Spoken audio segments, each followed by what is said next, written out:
Live from Austin, Texas, welcome to the Multifamily AI Lab.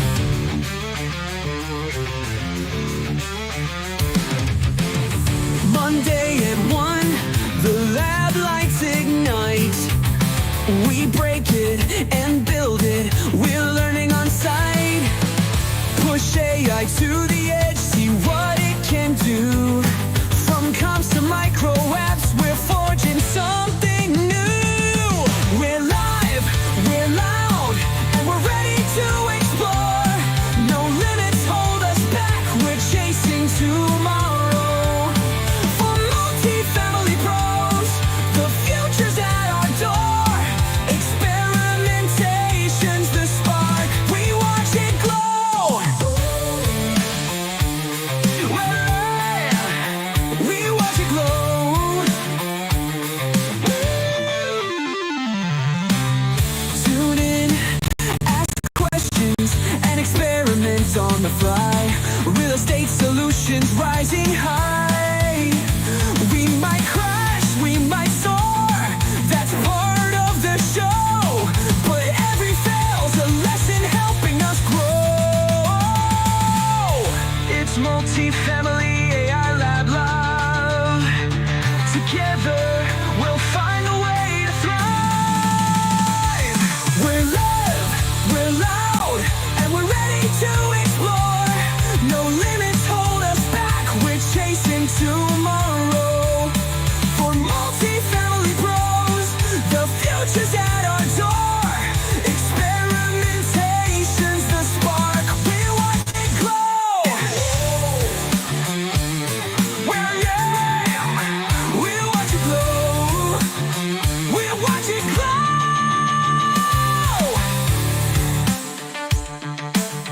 Together we'll find a way to thrive. Whoa.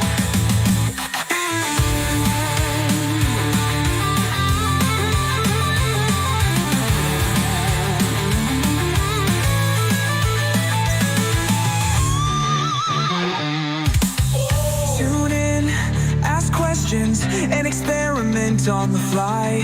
Real estate solutions rising high. We might crash, we might soar. That's part of the show. But every fail's a lesson helping us grow. It's Multifamily AI Lab Live.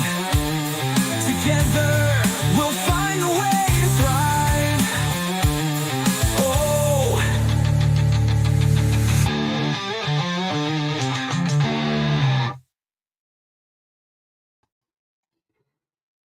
Good afternoon, everybody. Welcome to the Multifamily AI Lab Live. I am your host, Stephen Ray, and I'm excited about today. Today is something that we touched on a little bit in the first episode a few weeks ago, but we're going to spend a little bit more time with today.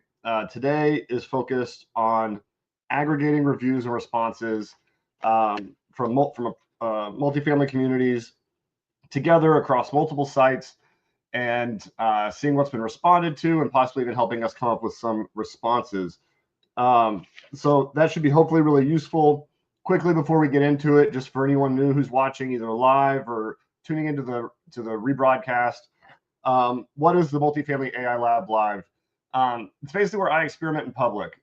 I use AI a lot in my day-to-day life, and a lot of the ways I see people using it today isn't really the way that I use it. So I figured, why not do the experiments that I'm doing anyway, do them in public, let people see some best use cases on how to use these tools, and share them out with the world. So that's what we do. Today, like I mentioned, we're going to be looking at aggregating reviews across multiple review sites, whether that's Google, apartments.com, Yelp, Zillow, Facebook, rent.com. We'll see if we maybe come up with some others to try. Hopefully put those reviews into a table so we can have them all, give us summaries on what people are talking about, positive and negative, and then identify which ones have been responded to and which ones haven't. For those of you who are in the multifamily industry, there's a lot of companies that do this right now that charge a fair bit of money for this sort of service. And what I hope to show today is if you don't have that available to you, or if you want something that's a little bit more internal and in-house that you can take ownership of, you can do that using these tools. So how it works. First, this is best when it's interactive. So for anyone who is here, drop a quick comment, say hello, throw a thumbs up in the chat, let me know you're here. If this is just me talking to a camera for an hour, it's not nearly as much fun for me, and it's not nearly as much fun for y'all. So hopefully we can have some participation, get some suggestions, some feedback on how things are working. And then I have some prompts prepared for this. I'm going to go through the prompts, explain how I made them, why I structured them the way that they are. And then we publish these usually. I'm actually behind on getting last week's out, but because I'm making some tweaks to them first. But we publish these to the multifamily prompt library, which can be found at, let me find it really quick. There we go. Prompts.chasingtomorrow.ai. So we have our market research ones up there. We have the fisherman's prompt, which is a prompt I use to learn new topics, is there. The marketing one should be up this afternoon. And then we'll get these aggregating review ones up this week as well. I usually post on my socials when those go live. Without any further hubbub, let's jump into this today. So I'm using a couple properties today for these reviews. Let me switch my layout. And there we go. Interesting.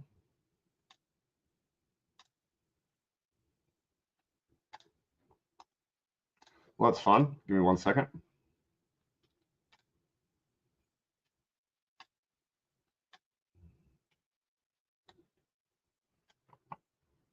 Fun of doing things live. There we go. Okay. I'll zoom in on this prompt so people can see a little bit better. Layout.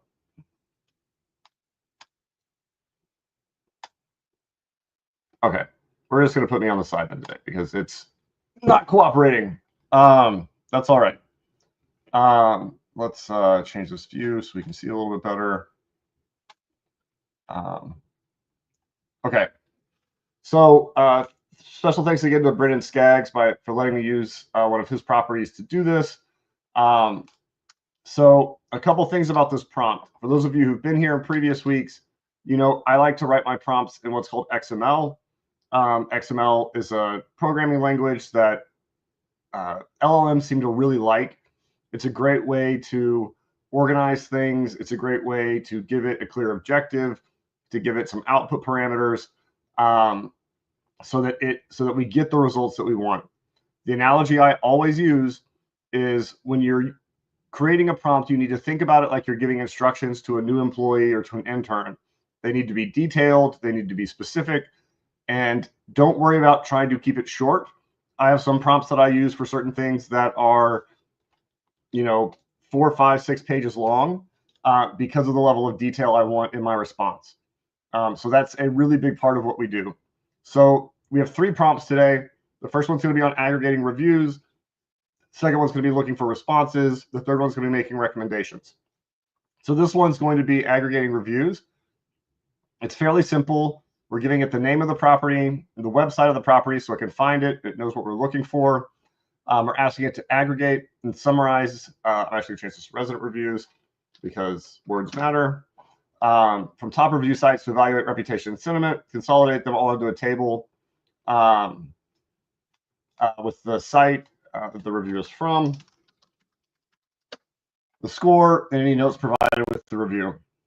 So that's our objective. Then we're giving it some sources: Google, apartments.com, Yelp, Zillow, Facebook, and rent.com. We want to look at the last 12 months. And then we want a sentiment breakdown on percentage true for positive, neutral, and negative. We want to identify the top 3 complaints and top 3 features. A lot of times we look at reviews for complaints, but you can actually use these also to identify things that you might want to put in your marketing.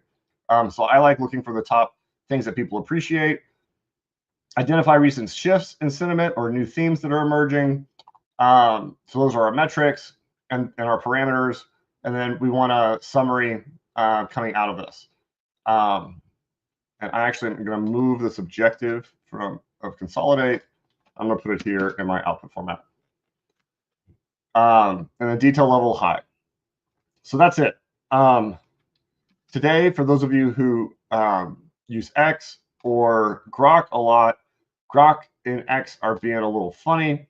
So we're actually going to consolidate everything and just use 2 versions of ChatGPT to do this. We're going to use O1 Pro, and we're also going to use O3 Mini. Both of these have access to the internet, so they can do searches for us. They're both reasoning models.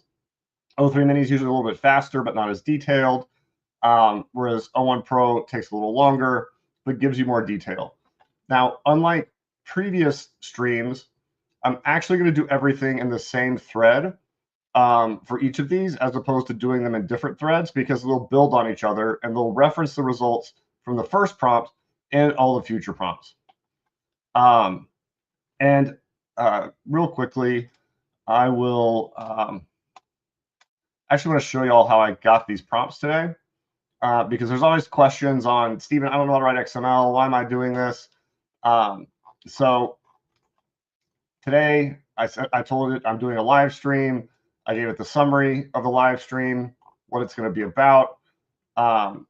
And initially it gave me 1 prompt for everything. Now I just know from experience that 1 prompt is probably going to overwhelm it and not give as detailed of results as we want. So I asked it, should I break it into multiple prompts?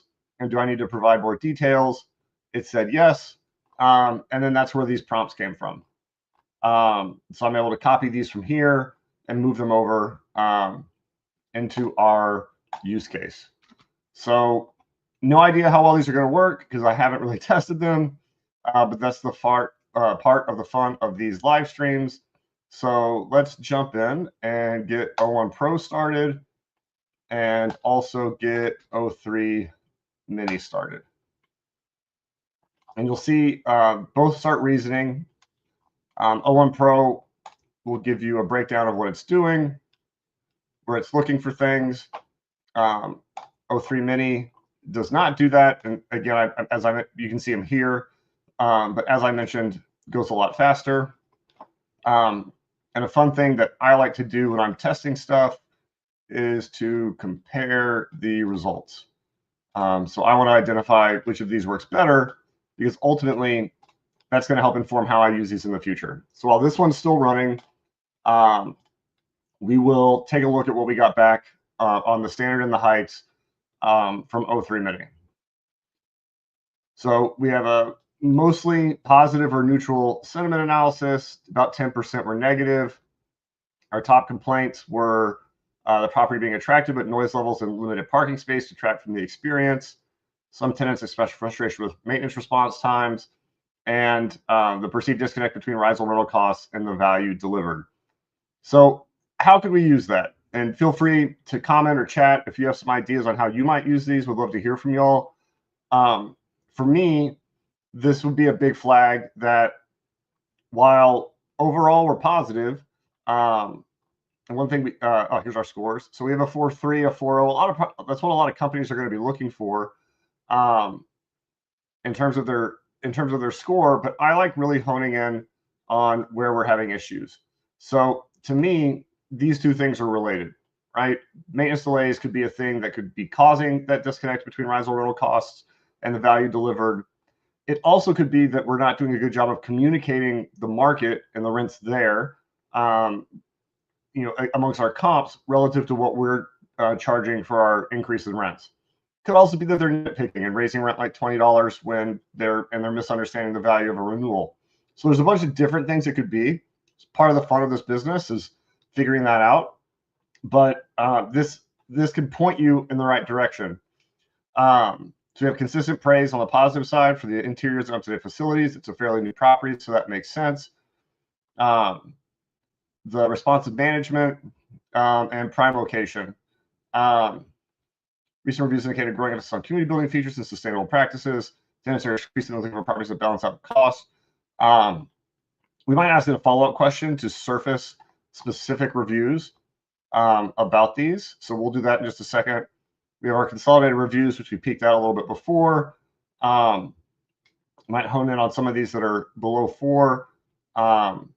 Mixed feedback on staff responsiveness, and paints a picture is generally well regarded, with majority of residents expressing satisfaction. There's a clear call So let's ask it while the other one's still running. Can you return the actual reviews that were negative in their sentiment?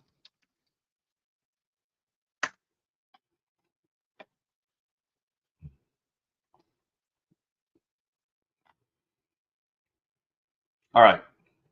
So with O1 Pro, we got some more details back, including multiple reviews from each site with the actual review. Well, I can show.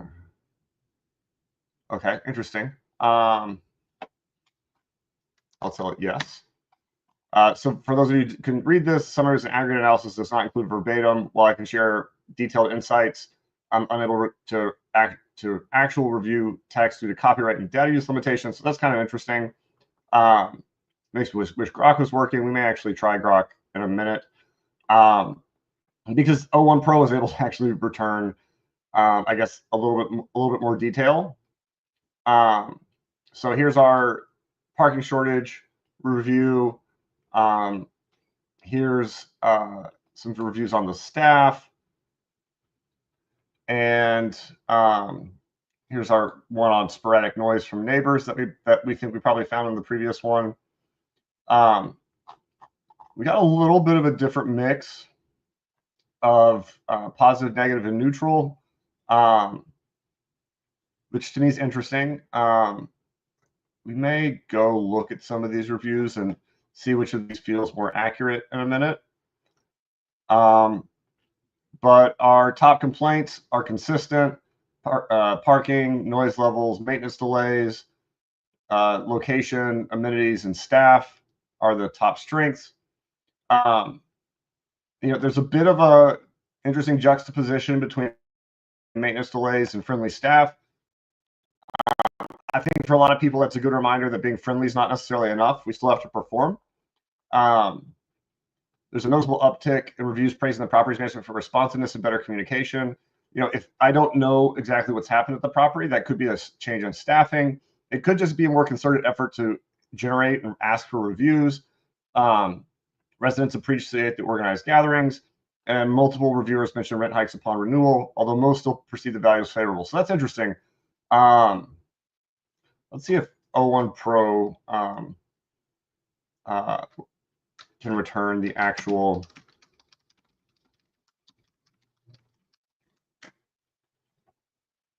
and while that's not a good sign. Unavailable review data. While that's running, I'm actually going to kick off Operator. So Operator is from OpenAI. It's a little bit different in that Operator has a browser and can actually see the screen as well as interact with websites. So let me grab our prompt again. And I want to try and run this through Operator. Now this will run in the background for a little while. Same prompt. But we'll see as this starts, it's going to open a browser. And this may be able to actually return us the actual reviews in a way where the other ones can't. So it's navigating challenges. I wonder what those are. Yep. Declining to offer the full reviews. So that's probably something in their robots.txt file. But we'll see how Operator does. You can see here, let me make this a little bit bigger for people. It's searching in Google for the property. And it's going to be able to go to each of these sites that we gave it and hopefully return the actual details that we're looking for. So we'll let this run. It will alert us when it's finished. And if no one has any questions, which it doesn't look like it yet, we'll keep on moving forward and we'll move on to our next prompt. So we got our big picture, but now we want to see if we've actually been responding to the reviews in a timely fashion. So we have our response quality assessment. Let me change my view so I can zoom in a bit here. So now we have a similar format. We are looking for a response quality assessment, evaluate the existing responses to tenant reviews across key platforms. We have the same sites listed.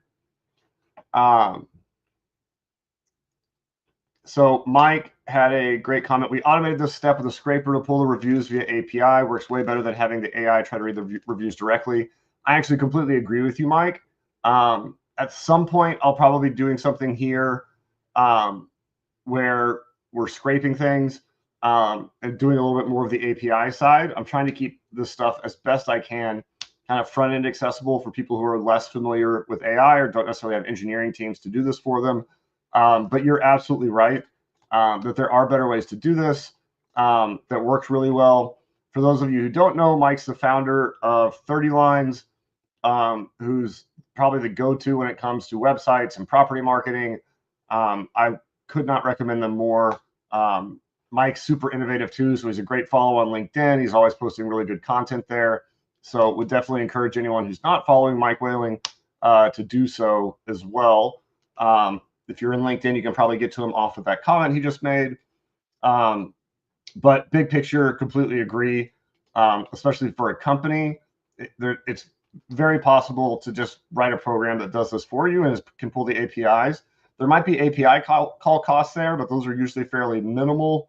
And again, this is meant to be something that's a little bit more front end focused. So we knew this was going to happen, but pulled some excerpts. So let's see, walking to shops is a plus. There's our positives. I wanted to see parking's a nightmare on weekends. And great finishes, but noise sometimes. So those were some of the negative ones that we knew we were going to find. Some miscommunications, but overall decent. So again, this can be a nice framework. The other place where this can come in handy is if you're doing something, say you're putting together a pitch for a client to take over a property or maybe for a management change. This is a great way to help assemble your pitch and get some concrete data that you can then communicate and use in that context. Whereas when it's your property, maybe and you expect to have it for a while, maybe the API makes more sense. So let's keep these moving. So again, we have our response quality. I mentioned this a second ago, but now we want to evaluate the responses to tenant reviews. Thank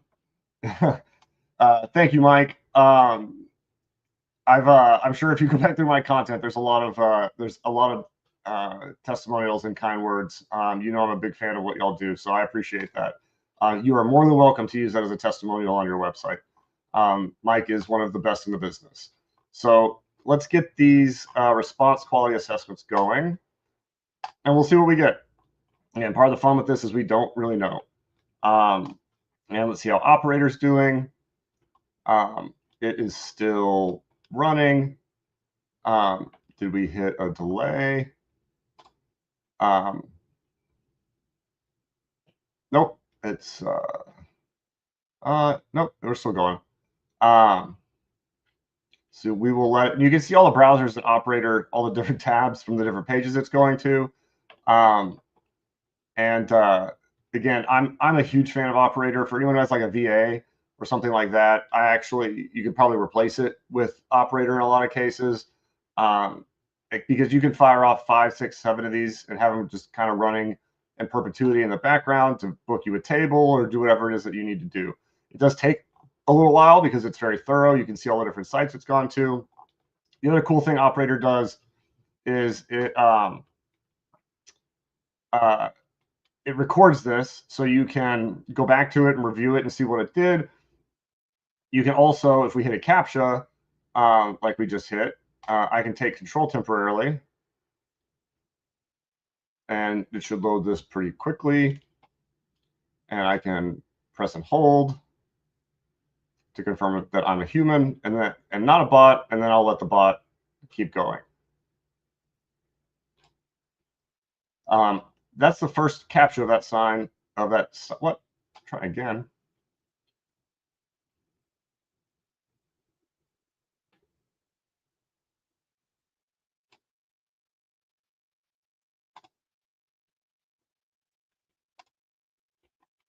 Okay.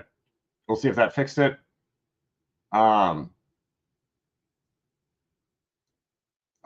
Let's see. Well, let's see if this can bypass it. There we go. It bypassed it. I'm going to refresh the page. All right, let's go back to our reviews. All right, so O3 Mini still, O1 Pro still running. Let's take a look at O3 Mini. Get this full screen.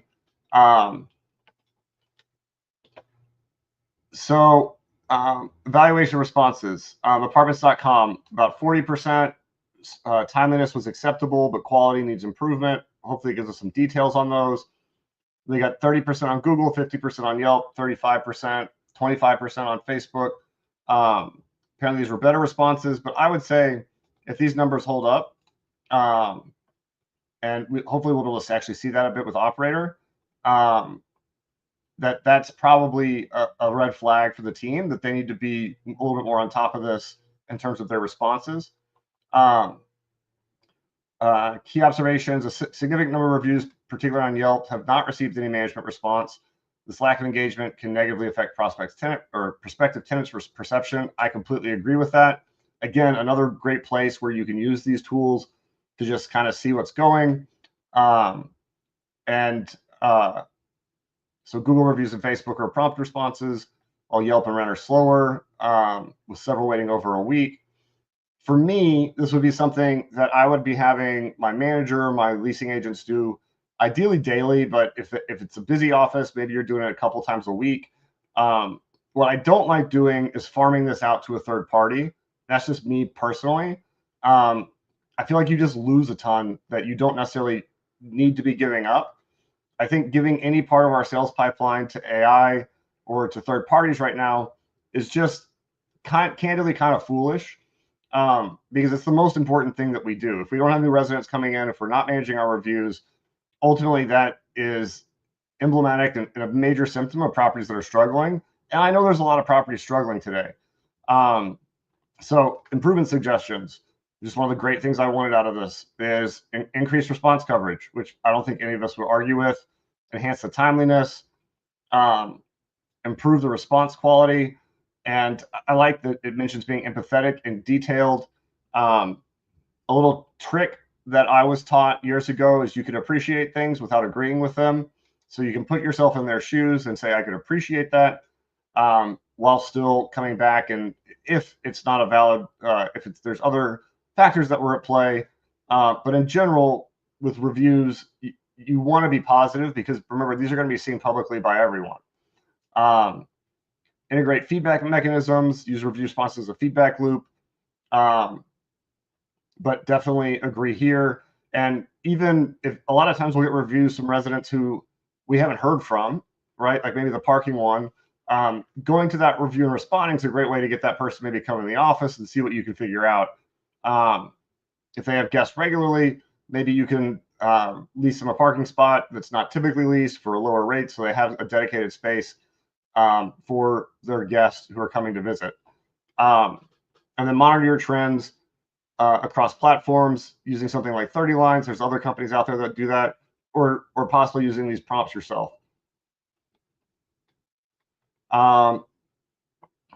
Getting ads on Twitch for cheap viewers, which is silly because who wants fake viewers? Apparently some people. But current approach was promising areas, particularly on all platforms, but gaps remain. So it's, again, helping you hone in on where you might have some issues. I'm going to ask it before we go back to Pro. Can you draft the response templates you suggested for a wide variety of review types? Now, one thing I'll mention here that is I see a lot with using these AI models is a lot of people are kind of one and done. Most of my threads are really long. And that's because you get more out of it as it gets more context on what it is that you're talking about.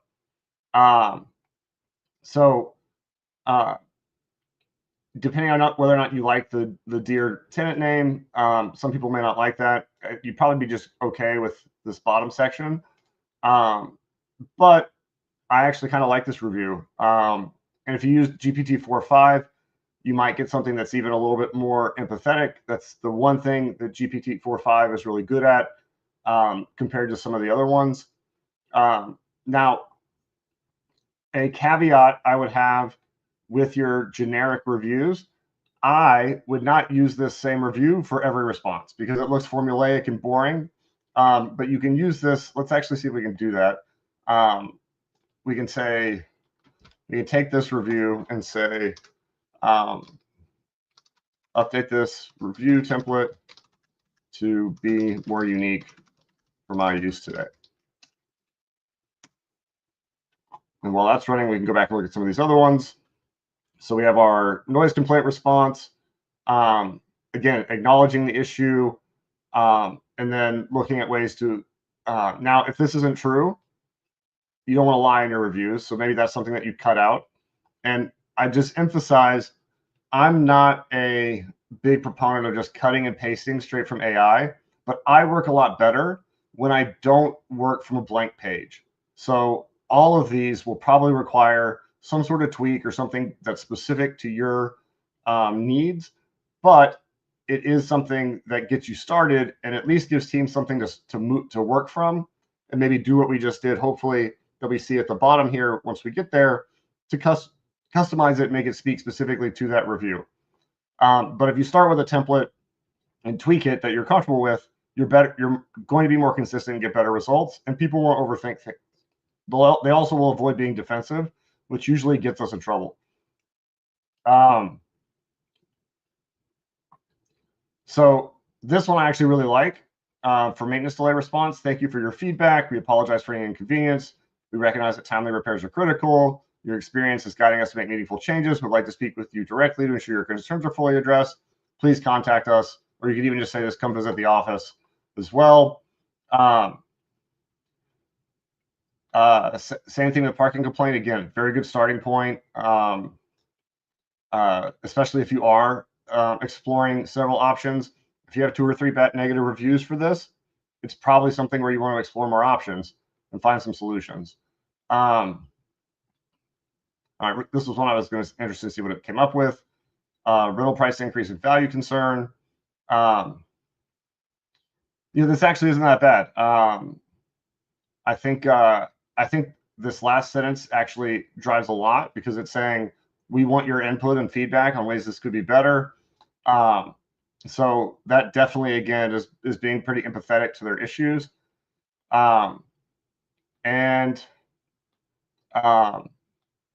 Yeah, so now it gave us another good review compared to what we had before. That's not the exact same. And once again, has kind of a call to action in it. If you have any other suggestions or anything, please let us know. So I actually think those are pretty good. Let's pop back to 01 and see what it says. All right, so it's just letting us know specific posting dates or reviews. The exact management replies were not always visible. It's giving us the criteria, which it's using to evaluate things. And let's make this one full screen. So we've got, once again, this found some specific reviews, and it's giving us notes and observations. So timeliness was excellent. These were acceptable. So remember, acceptable was within 1 to 2 weeks. I would say that's borderline unacceptable. But then we've got some that were not responded to. So it looks like apartments.com's being missed pretty consistently. Yelp's being missed pretty consistently. This Yelp review for a 2 of 5 was considered short and generic and did not actually address the parking grievances. It's another great place where AI can come in. And using a third party who's not intimately familiar with your property may give a short, generic response. It's one of the reasons I don't like using third parties for this. I'd rather just give my team a toolbox they can use to get better results and to drive for the results that you're looking for. So replied after about 2 weeks, generally addressed noise issues and offered to discuss solutions. Another no response, another no response. There's a bit of an irony that the one about miscommunications with management was not responded to. So maybe that's a red flag. that maybe rent.com is not on the list of sites that they're looking at, although they did respond to this one within 1 to 2 weeks. So there's some room to grow, and that's ideally what we're looking for here, both the positive and the negative, and looking for opportunities to improve. So we had 4 without a response from the sample it pulled, which is about a third of the reviews. This isn't hard, right? Like, this should be easy for us to do. They take 5 minutes, and I promise you, like, this has a tangible impact on your prospect traffic and on your leasing.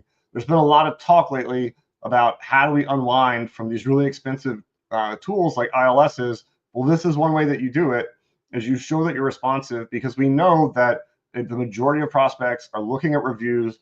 And I think while most of them would acknowledge that typically upset people are who write reviews, but they're looking for that response. They're looking for proof that you care. And being on top of this is a big, big part of it. So overall timeliness appears moderately consistent. Quality evaluation, there were a couple that were excellent specifics of the complaint and seemed sincere. The rest were either generally less detailed or generic or late replies, minimal resolution, or no response at all. Like, for me, if I saw this, that we're mainly in the acceptable range, again, that acceptable range isn't really where I want to be living. To succeed in a challenging market like most of us are operating in today, you need to be better than just acceptable. You want to be great compared to your competition, which is another really interesting way where you could use this tool. Is it doesn't have to be for your property, right? Like, if you want to do some counter marketing and you want to see how your comps are doing, you could use this for your comps as well and see where their gaps are. I know, like, quick personal story from me, because I'm kind of hardcore with stuff. I knew that the property next door was having roach issues. There were a lot of reviews about it. So I actually made a direct mailer and referenced the Joe's Apartment movie from forever ago, which was about roaches in an apartment, and said, if you're tired of living in Joe's apartment and want to live somewhere where we care about pest control, move next door. I'll pay for your movers. And that worked. We got a couple leases out of that. So there's ways you can use this beyond just understanding how you're doing, but to understand how your competition's doing and identify places where you may be able to distinguish yourself. So we have suggestions for improvement. This would be a great thing to share with your teams, to share with your marketing team, to share with a company, especially if you're paying to do these responses, and say, hey, I'm paying you to meet this standard that you're clearly not meeting. That's a big thing when you're using third parties, is just keeping them on track. So let's check back on how operators doing. So got a lot less detailed findings. I will say that's because this is not a reasoning model, whereas the reasoning models will think through, like, how do I structure this best? And what do I need to do to give the best feedback? This is, I believe, more like GPT 4.0 or maybe 4.5. That's just given browser or mouse control. So we got mixed reviews. Let's see if we can get the exact reviews here. It also only went to a handful of sites, whereas the previous one went to a lot more sites. So I think that's the benefit of using the reasoning models over something like Operator for this. Operator is great for smaller things. We've used it to get comps and availability data. But when you're looking for something that has an analytic component or a strategy component, things like O3 Mini, O1, Grok Thinking, tend to work a lot better.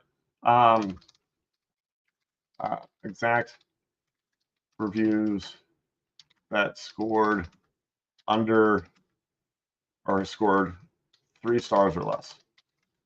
I'm not super optimistic here, but we're going to see what we can do. And while that is running, it is, God, these things just fly by.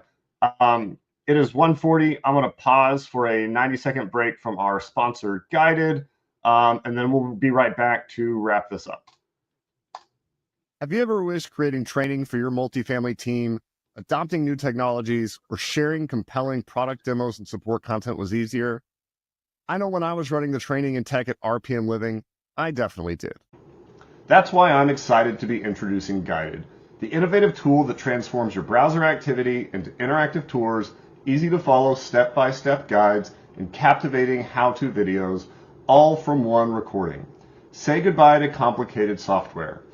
Guided's intuitive browser extension captures your clicks automatically, while our AI-powered editing tools helps you craft professional content in minutes, not hours.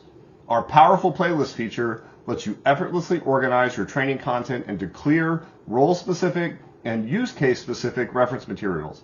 Whether you're launching a new software product, onboarding a new teammate, or ensuring your affordable housing community meets compliance requirements, Guided playlists make your content easy to find and even easier to understand. So, if you're looking to streamline property management operations, enhance your onboarding experiences, or turbocharging software sales and support, Guided helps you do it faster, better, and smarter. Unlock new levels of engagement, reduce training costs, and increase retention rates. Start your journey today at guided.studio and see why multifamily leaders trust Guided to drive their teams forward. Guided. Simplify your training, amplify your impact. Now let's get back to the Multifamily AI Lab Live.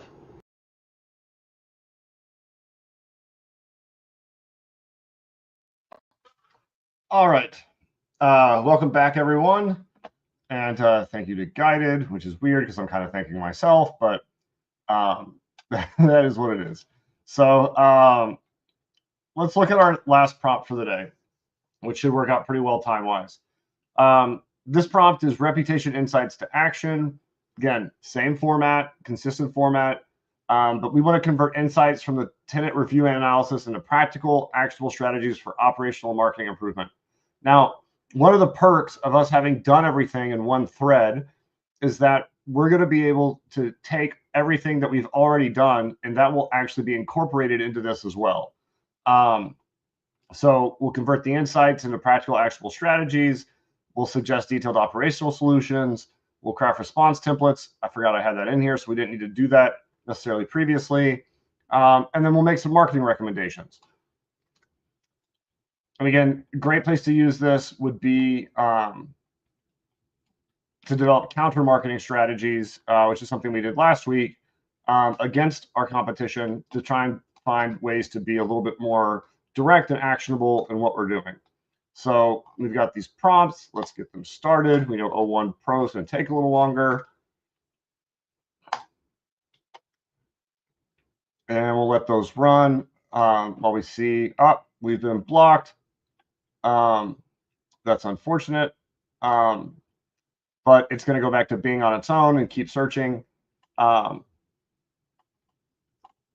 it's been to a lot of places. So we will let this keep going and come back in a minute. O3 Mini, again, the big benefit here is it's really fast. But as we've been seeing, not quite as detailed. So let's see what we got here. Go back up to the top. All right, so noise and parking limitations, acoustic improvements. I'll say here, realistically, this isn't probably going to happen. So I think this would, for me, this would be more about communication. A noisy neighbor is a noisy neighbor. That's just part of living in multi-housing. We're not really going to see upgraded windows or re-insulating of the walls. But if it is something that we could mitigate, definitely that's something that we want to do. But I think more contacting the neighbor that's making noise, or trying to find ways to be maybe creative to mitigate some of that might be the better route. Parking optimization. So these are actually a little bit more practical. I like the idea of partnerships with nearby facilities. Again, I also think simple works really well. I'm a big fan historically of selling parking spots that aren't typically reserved because the sign costs us almost nothing. And maybe your typical parking, I know this is a mid-rise, it's a wrap deal. So maybe you're charging $50, $100 for a reserved spot, and your ideal spots in the corners of the garage or near the access. But if someone's having guests a lot, and this is a common issue, maybe for $15, you can give them a less ideal spot that their guests could always park in. So thinking outside the box and finding ways to be creative is usually the best way to solve some problems like this. Another thing to do is if you have garages, make sure those garages are being used for parking and not storage. That should be a part of your garage agreement, because properties with garages are counting those as part of their parking ratios. And when people use those as storage, it causes issues. I've run into that a lot in my career. And then having a regular feedback loop, I completely agree with. It's giving us an example response template. Again, I wouldn't lie to anyone. So if you're not doing this, I wouldn't include it. But I would invite people to make suggestions or to continue to give feedback. I think when you're responding to reviews, thanking someone for their feedback, even when it's negative, and asking them to continue to communicate with, asking them to continue to communicate with you goes a very long way in terms of rebuilding that relationship with that resident. So I think that suggestion in this last sentence is a great one to include. So maintenance management, hopefully most of us are using our work order systems well, but having been in the business a long time, I know that doesn't always happen. Stuff falls through the cracks. That's really a leadership thing. That's something that your site manager, your lead maintenance person needs to be really honing in on, and getting to a unit within 48 hours, and at least putting eyes on it. Another trick that I've learned about, I learned about a couple of years ago, but I like a lot, I've been sharing recently on the maintenance side of things, is if any of y'all are familiar with a property from Avalon Bay called Canzo Twinbrook. It's in the DC area, and it's a property with no staff. And what they do for maintenance is they have designated days when non-emergency maintenance is taken care of. So that allows those work orders to build up a little bit. They can send whatever labor they need to the property to take care of the maintenance that day. And as long as you actually complete things the day that you send people to do it, they've actually proven that people don't mind waiting. A good example of this from another industry is Uber. Uber discovered that people were happier and more willing to wait for a cab when they started showing the cab on its way in the app, as opposed to just it showing up faster and it being a surprise. That commitment to and delivery of the expected service when it's expected actually leads to higher customer satisfaction than it being kind of up in the air, which is how it functions at most properties. So at your properties, that may be something you could think about, especially if you're looking at doing something like centralizing maintenance. So let's see how their response to it. We appreciate your feedback regarding maintenance delays. We're in the process of upgrading our management system. Again, if you're not doing this, I wouldn't include it. This is a great example of where you may tweak this. But again, we have a great kind of acknowledgement here of your comfort's our priority, and we're dedicated to addressing this promptly. Looks really good to the public as well. Rising rental prices. If you haven't seen your comps, go shop your comps. That's first off, because it's easier to have those conversations with residents when you know what else they're considering and the value that you share otherwise. Maybe run this review and say, look, here's the other properties in the area. Here's their reviews. Do you really want to live there? Having that transparent communication is, again, another great suggestion. And I like this. Now, there's going to be some people who say, but Stephen, fair housing, if you offer flexible incentives and options to everyone, you're not going to get into a fair housing issue. But I think this is a great thing to do for people, along with being transparent and having those conversations. I do think this response is much better than the previous two, and that this is one that you could probably look at exploring, especially if you are looking at ways to have some ongoing improvements at the property. And then our marketing recommendations. Visual storytelling, completely agree with. Content is king. On something I see far less often than I think we should is we saw several 4 or 5 of 5 reviews that people have posted. A lot of properties aren't quoting those and putting them on their website, or more specifically, putting them on their social media sites as just a quote that's a resident giving that feedback. There's other tools out there where you can get this stuff, like Rent Grata, who I talk about a lot, as another one of my favorite prop tech tools, where you can connect existing residents with prospects to help drive a lot of those conversations. And their AI Ari can actually surface some of these insights as well and tell you what existing residents are saying to prospects. But I had a comment about this today on LinkedIn. We just need more content. and ways to drive the narrative ourselves, instead of when we need traffic asking an ILS, how do we get more traffic? Because the response is always the same, just pay us more. And candidly, I think that's where a lot of ILSs are exposed. And there's a wave of new ILSs coming that are not pay for placement, and that are going to market directly against the big ILSs and say, hey, did you know that they're not actually showing you the best apartment for you? They're showing you the ones that spend the most. So anything you can do to unwind yourself from those relationships, I think, is beneficial. Several of these reviews, I like the suggestion a lot. Several of these reviews mention the local businesses and the walkability. So why aren't we showcasing that more in our marketing? Why is that not filling our socials? I had a video last week about social shopping. Why aren't we doing live streams from the coffee shop next door, or from the neighborhood grocer, or the cool restaurant?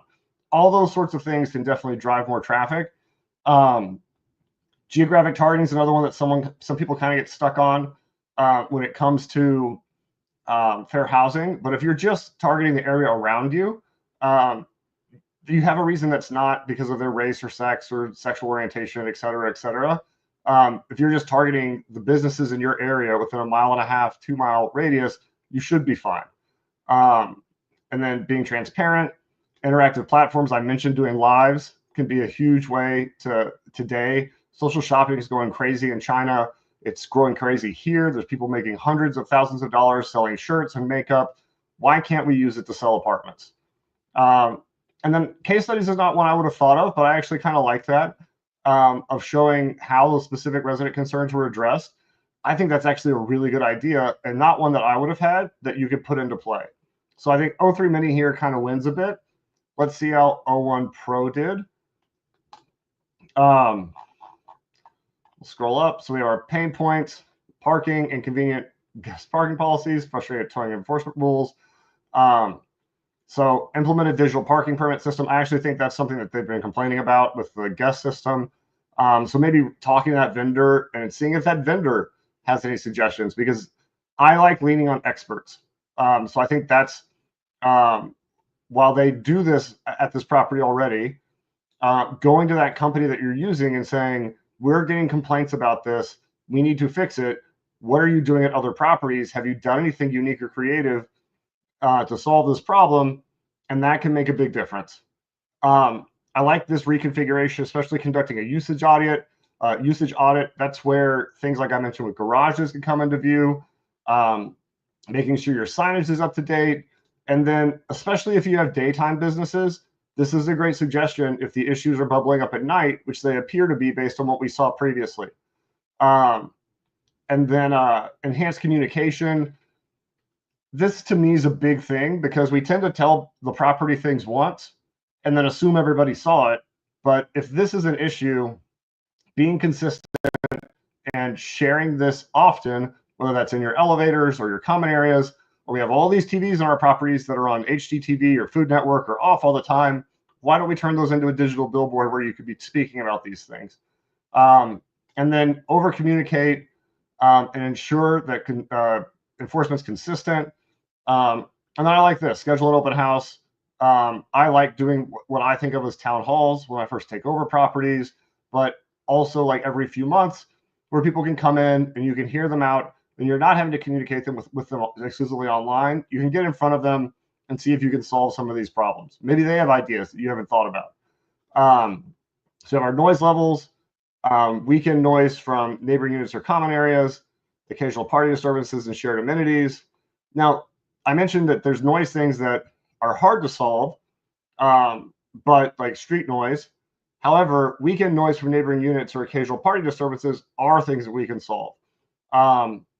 So those are things that just come down to communication. If you know you're having an event at night in one of your shared amenities, have someone from the property be there, one, to be responsive if any issues come up, but also just to kind of keep noise under control. There's also noise detection things that you can use, that they use in hotels, that I used in my short-term rental business when I had one, just to get alerts when the decibels go over a certain point. So putting those in your common areas in a situation like this might also be a great solution. And then train your staff and security offers on how to deal with these, as well as partnering with local authorities. I like a lot of those. So maintenance issues, this is basically coming down to be better leaders, unfortunately. I do think this is increased maintenance team resources is one that I would say a lot of properties could and probably should do. It would pay for itself for the retention gains, especially when you know that you're falling behind. So finding a way to borrow staff or get extra staff just when you hit those busy periods so that you don't have issues pile up. Once you get in a hole, it's really hard to dig yourself out when it comes to maintenance in this industry. So getting that extra technician for a day or two sometimes can be the thing that makes a difference. I mentioned the designated days. That's one reason why I like those. It's because you can send the number of techs that you need to make sure that everything gets done. And then improving communication. I agree with this. We do a really poor job as an industry. Now, there are some who are great at it, but in terms of letting people know when to expect their work to be done and then actually completing it on that date. And then we've got our templates. So this one's acknowledging it. It's offering a solution. It's asking to speak with the person, asking them to reach out. So whatever your solution is, you could put that here. I think this is probably the better template from the one we received before. Same thing with noise. Again, you want to put the solutions that you're actually exploring here. But again, call to action is come talk to us. Let us know what's going on. Visit our office. That's being responsive, not just saying, thank you for your review. Noise happens, or we're working on it. This is speaking directly to those situations. And same thing with the maintenance. So I think these responses were a little bit more detailed. And then our marketing recommendations for the strengths. Again, live social showcases. This is becoming more of a thing. I don't think I need to hop on that soapbox much more, but I actually love this. Curated local guides, top 10 local cafes and restaurants within walking distance. This is cool stuff to share with your residents, put in move-in packages, have in the leasing office so you can hand it to prospects. All of these things are great value adds for both your leasing process and your retention efforts. I love partnering with those nearby businesses. I like having some long tail SEO optimization. Mike, if you're still here, I would love to know if this is something that y'all are doing more of and getting kind of away from just the industry specific search terms, but grabbing things that are more like the Heights nightlife and using that as a way to drive people to blog traffic or blog posts on those subjects that you may be making. And then again, more resident testimonials, town halls as well. So big picture, if you don't have anything doing this for you and you're just relying on your team, I think this worked. I don't know about y'all. If you think it worked, let me know in the chat. But it's a great way to aggregate your information together, really kind of hone in on not only what's happening, but how are we responding? How could we be responding? And then what are we doing from a marketing standpoint to really exemplify the positives for all the positive reviews that we're getting? That's basically all I had for today. I might check back on this. We've been blocked a lot. I could probably ask us to go find something else, but since we're kind of out of time, we'll save some more operator stuff for another day. Any questions or anything from anyone before we wrap up?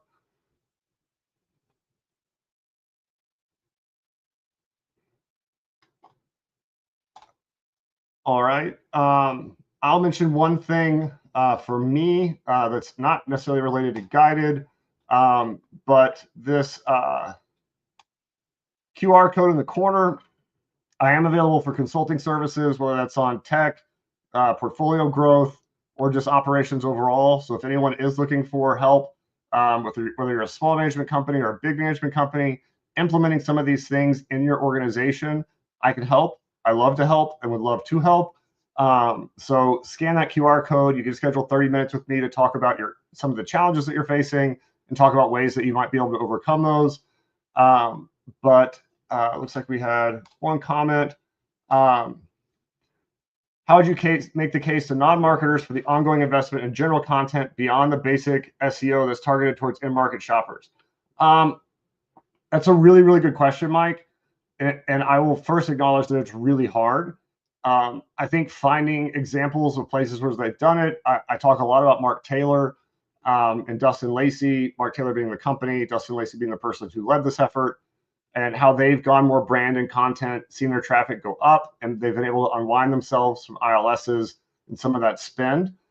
But the other thing that I do a lot is I point to other industries and things that are doing this and being really successful, and make the argument that I made here is if it can sell makeup, if it can sell cars, if it can win elections, it definitely can rent apartments. And you have to take that longer perspective view. And as a company, if you're a big company, you've got a lot of clients. Just because you get one or two no's doesn't mean that it's a bad idea. You just have to keep asking until you find people where it works, and then be really proactive about documenting everything and documenting it over a long horizon. Because a lot of the stuff that Mike's asking about here of going more content beyond the basic SEO is a longer tail process. SEO and ILSs work when you need leases today, but you can mitigate that need by doing these longer tail brand and content efforts so that you don't have to use those expensive options in the future. I'll share one other marketing idea that I've had lately that I would love to see properties do. We have our rent rolls. We know who's living in our properties. If you don't know which of your residents have the most followers on social media, you're missing out. Because if you have existing residents who are happy and have a big contingent of followers, those micro influencers are people, or sometimes even not even micro influencers, big influencers are people who you could get involved in terms of helping create that content so that it's not something that you're just putting on your teams. And there, a lot of times they have that community because they're great at content. So asking them to post stuff from, hey, I just walked to this coffee shop, I love where I live, or I'm here at the pool on Saturday, or whatever it may happen to be, those can drive traffic that's content. And then I would offer that, I would give that person a coupon code or a QR code or a referral code, and I would just pay that person a resident referral fee on every person who they drive to the property. That fits our current operating model on how we're rewarding resident referrals. It's just doing it at a different sort of scale. And I think that would be a great place for a lot of properties to start.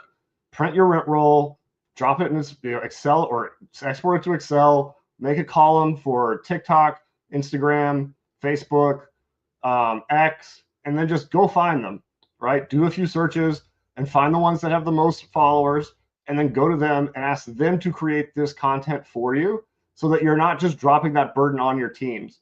I think also templates go a long way on content. I've had this idea in the past of pictures with words. I know I've talked about that, I think, on the last live stream. But you can make frames that if you have 5 frames and kind of move your text area and your call to action area around the frame, in each frame being a little bit unique, usually one of those 5 frames will work for whatever pictures that you have, so that you can be posting those same pictures that we have more without having to put a big burden on your teams on how to be creative. So I think finding ways to start that aren't a big dollar investment, and where you can get your community involved, where you can get the area businesses involved, because everything leases a lifestyle, even if you're not mixed use. Like suburban properties have a lifestyle. Ask your residents where they like to eat in the area. Go to that business and ask them to do, if you can do content, or if they'll do content. But you have to be proactive.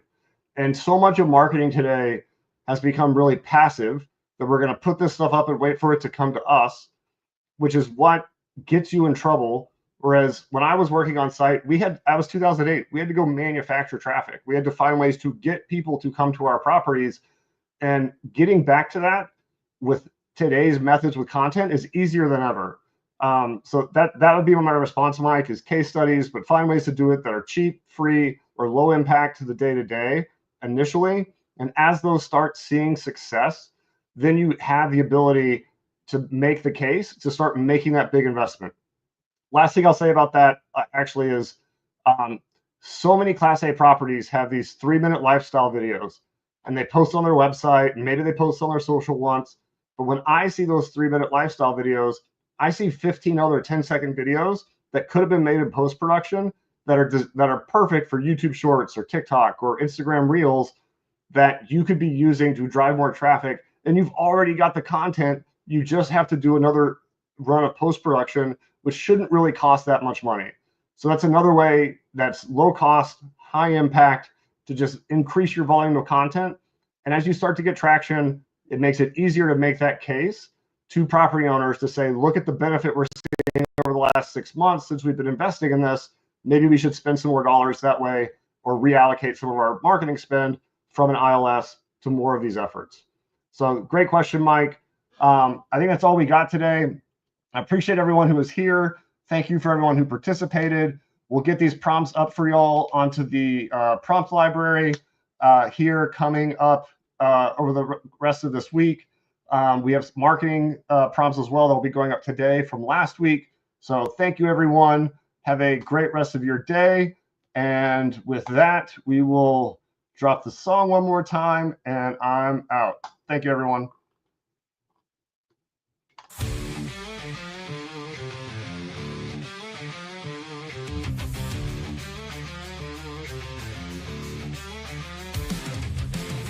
Monday at 1, the lab lights ignite. We break it and build it. We're learning on site. Push AI to the edge, see what it can do. From comps to micro apps, we're forging something new. We're live, we're loud, and we're ready to explore. No limits hold us back, we're chasing tomorrow. For multifamily pros, the future's at our door. Experimentation's the spark, we watch it glow. We watch it glow. Tune in, ask questions, and experiment on the fly. Real estate solutions rising high. We might crash, we might soar. That's part of the show. But every fail's a lesson helping us grow. It's Multifamily AI Lab Love. Together, we'll find a way to thrive. We're live, we're loud, and we're ready to explore. No limits hold us back, we're chasing tomorrow. For multifamily pros, the future's at our door. Experimentation's the spark, we watch it glow. We watch it glow. We watch it glow.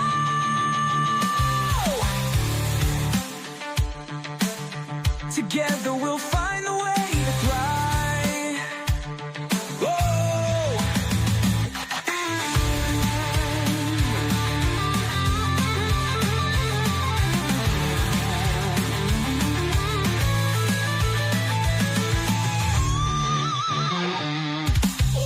Tune in, ask questions, and experiment on the fly. Real estate solutions rising high.